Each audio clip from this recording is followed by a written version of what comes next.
I actually have a few things that I would emphasize first. One, Mike Chertoff mentioned attribution. There are many things that are going to require attribution or stronger identity, and they range from just wanting to make sure your bank account, isn't stolen and pilfered to the degree that it can be easily done today. So I think we need to introduce identity mechanisms, and we have a whole array of technologies that will allow that to happen. Historically, governments have been at the root of issuing identity. It starts with your birth certificate and passports and other credentials. And so I think we are going to have to create a certain set of credentials that we can proof at a high level and which we can proffer with specific transactions in order to say that there's a class of interactions where attribution is guaranteed. And then there's more of a sort of wild, wild west part of the internet, as it all is today, where attribution is more difficult. The second thing I think we have to do is to create something that's a bit like probably like the World Health Organization. As Natalie mentioned, there are a class of issues in the internet where these mechanisms propagate just like epidemics do. In fact, we even use the same terminology. Viruses, for example. And just as the society has realized in epidemiology that there has to be some collaboration, some transparency about the publication of when these problems exist, and an ability to intervene, for example, to quarantine people. If you think of the SARS events and others in the physical world, if you walked through an airport and they took your infrared temperature and they thought that you were too warm, you would be interrogated, and if you were deemed to be a threat, you would be quarantined. You didn't have a choice. Today, we have no consistent set of rules that govern when we should quarantine a machine that's a bad actor on the internet. And so because of that, the things propagate, and we leave persistent threats in the environment. For example, botnets, which are compromised machines that are formed into armies, which are then used to launch these other attacks, for example.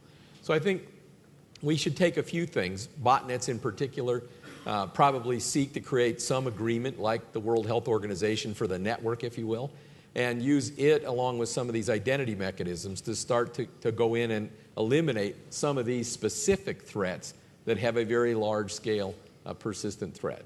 And I'll just offer one additional thought, which is today everybody thinks about safety in this environment as largely a passive defensive mechanism. In other words, if your systems are well secured, whether enterprise or individual, if you have anti-malware software or virus protection software, this I describe to people as sort of the medieval era of internet, all right, where we thought if we built big enough castles and had moats, that we'd be okay. But the bad news is the cruise missile is already here.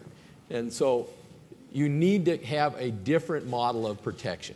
You have to have what we start to call active defense.